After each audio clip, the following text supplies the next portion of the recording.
when there wasn't any Aston Martin fans on this track. Maybe you can convince them after the lap, huh? No, we like Fernando. Okay, we got Fernando. I can maybe deal with that as we start this very quick, but very long lap around the Temple of Speed, Gustavo. Obviously, looking back, we're coming off the start-finish straight, picking up the speed now. The first corner, quite typically around this circuit, especially at the start of a race, as you know yourself, is quite deadly.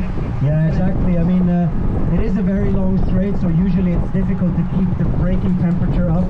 Especially with all the air coming in, and as you mentioned, the race starts are always tricky. You can watch any championship on this track. It's always a high risk of crashing, and yeah, you're right. I myself was facing the sky once when I came to turn 1 in lap 1 of the race I raced here. So yeah, it's very tight. It's probably one of the hardest braking you will ever experience on a racetrack. You're going literally from the highest height to like what, 60 km/h, maybe a bit more in a Formula 1 car, and you see it's super tight. Also, if you have a look at the curb, quite high. We take them full on. GT cars, Formula cars usually avoid them, but yeah, I ended up actually being somewhere over there in the middle of this part here, so not the best spot, I can tell you. Honestly, when I watched it, I was truly impressed. Didn't think a car could fly like that, but Gustavo made it happen coming into that corner. But that gives you guys an idea of how dangerous this corner is. So obviously we've seen Max Verstappen, Lewis Hamilton have an absolute massive moment at that corner, and coming down there, obviously start of the race, you're picking up speed, you're all together, but that second lap is really where it counts, because you're picking up so much speed down that DRS straight coming down the start finish line, and you're smacking the brakes, rotating the car, also while you're trying to race people and people are beside you. So you quite often see people going straight on through them little foamy things. You can see we've got a lot of cyclists around us actually. We're getting overtaken quite a lot here, Gustavo. Yeah, we need to have a chat with our driver here. We're definitely losing this race. We're losing positions here, come on. One thing that makes Monza so special, and I heard a lot of people always think that, yeah, it's such an easy track if you look at the layout, it's chicane straight. But what people don't think about is, after every corner you have typically a very long straight. So that just multiplies your mistakes.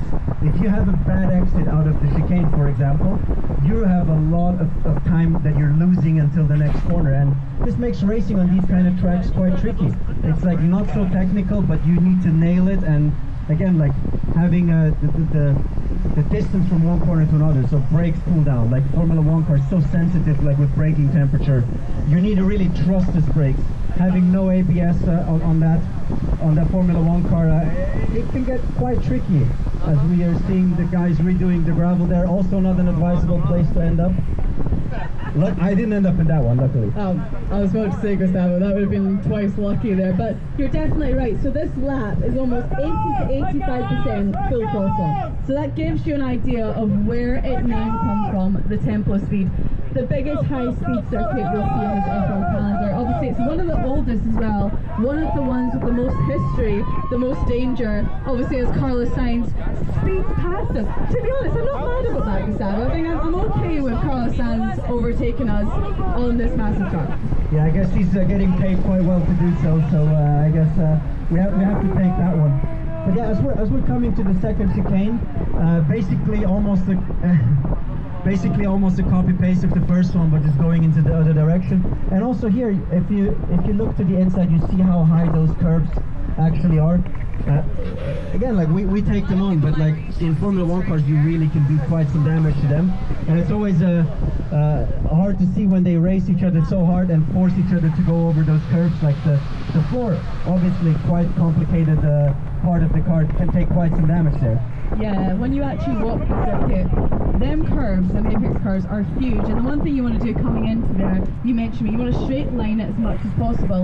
In GT cars, we've got a bit more, you know, floatiness, more suspension, more ride height on the car. You can literally, you're probably just floating over them in the Porsche yourself. But in an F1 car, we rely so much on aerodynamics. And most of that comes from the bottom of the car. So these racing drivers in these F1 cars are sitting so low to the ground, aren't they? Obviously there's not much elevation around this circuit, but let's have a talk about, as we're about to come into really quick double right hand bend here, is how these drivers sit in these cars as well. Obviously in GT cars, we're sitting up straight like you would drive your own road car on the road. You've got the rear facing camera, living in absolute luxury. But in these F1 cars, they're sitting almost like their ankles are in line with their chin, really low down. Obviously I've never sat in one before, but almost your sight is like the top of your tires, and coming around high speed sections like this can be really daunting, can't it?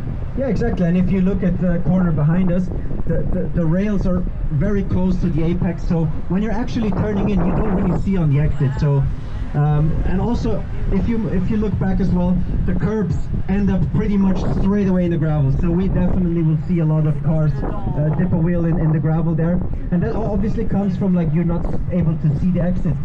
Plus, in combination of that, there's barely any reference at the point where you turn in, so you have to trust a lot, you have to pick your spots, and we as drivers, there's a lot of tricks to that. I mean, if you look at any mark on the tarmac, or like a tree somewhere on the corner of your view, you need to have those points, because if you're waiting until you see around the corner, you're probably already heading to the gravel straight away. So definitely very tricky section. And again, this exit here, it's straight on gravel after the curb, and we have one of the more longer flat out sections again coming. So if you do a little mistake there, even in GT cars it's like 3-4 tenths you lose easily, and in Formula 1 cars it's even more. So yeah, very demanding. This track is super demanding, and of course it's extremely risky as well. The speed that these F1 cars are taking around these corners is absolutely insane, almost up to 5 worth of G-force as well. So if you can imagine, and we've seen before, if you make one slight mistake, hit that curb wrong,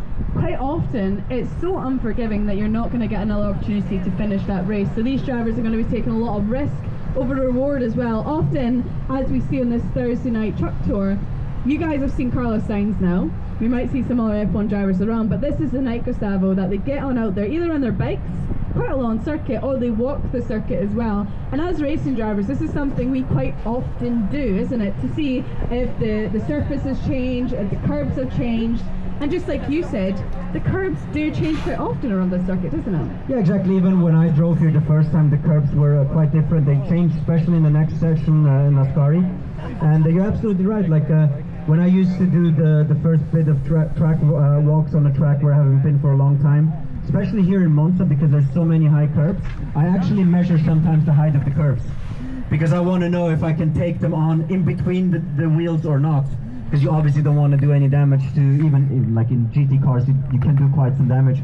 But yeah, it's absolutely key to learn all of these things, because the more you know before you get into the car, the less you need to learn, and the more you can use your time in the car to actually do what you're supposed to do, and is go as fast as possible. As we're actually crossing the old track, if you look up, you see the banking of the very old version that used to do the high-speed section as well. It used to be a very long lap, by the way, kind of like in H shape where you cross the track multiple times. Yeah, there you see the banking. That's absolutely insane when you look at it, isn't it, guys? Have a look back. I don't even know how they got the fence to sit on that, Gustavo, because right now I think they're tied it down by rope to the very top. But I remember I've gone around there before and actually looked at that banking. You can't really walk up to the top at all. It's absolutely incredible when you think about what the old school circuit used to be and how much speed they could kind of rip around that corner, isn't it? Yeah, exactly. That's kind of like in Zandvoort, but way bigger, the banking. As we're coming here to definitely, at least for me, the best part of the whole track, you see these are very high-speed corners. Obviously you need to risk a lot here. In GT cars we would obviously use every bit of these curves on in and outside. That's what we actually love as a driver, like fast direction change, very technical, but in a high-speed area. Obviously as well, you see gravel on the outside. Every mistake costs you a lot. And also if I don't know if you guys get the feeling for it as much, but I can tell you guys, if you're driving in a car on this track, certain areas of this track look so narrow. Like, you feel like there's barely even space for like 2 cars side by side. And I mean, F1 cars are huge, even compared to what we race in. It's like, I cannot imagine how it's going to be for them to be like going at full speed, like side by side, or even trying sometimes to go 3 wide. It's absolutely crazy. Yeah, it's crazy to contemplate that in your head as well when you've ever watched an onboard of an F1 car around here. Obviously, they're getting a bit smaller into the next few seasons, but A very good point. These F1 cars, you guys have just gone down the pit lane. You get an idea of how big and how wide they are. It's almost like the track just keeps closing in on you. You're bringing in so much speed as well. That comes with not only the physical demand on these F1 drivers, you probably quite see if you follow them on Instagram or follow their lifestyle, the amount of training that these guys go through is absolutely insane, and the G-forces that are going to be pulling through their body is going to be crazy, but also the mental demand around a circuit like this is extremely high speed, and to be carrying in that speed into some of these corners is absolutely favorable to think about, isn't it? Yeah, absolutely. And like I think, as you said, like the mental aspect of it is something that often gets a bit forgotten about. Like, I mean, I've driven on this track when it was wet, and like you sometimes you don't really see much, but I can tell you if it's raining and like there's cars driving in front of you, you're driving in a gray cloud with barriers left and right of you, and you need to be mentally very tough to perform even on these conditions. And you're absolutely right, like the preparation of these drivers is really amazing. And like in corners like the next one coming up is where you actually really start to appreciate the gym hours you put in, because yeah, that neck hurts a lot if you don't, I can tell you. Even in GT cars, I feel it if I haven't been driving for long. I don't want to imagine how it is for them. Yeah, no, it's absolutely insane the amount of neck strength these guys have, and this is where it's really going to show.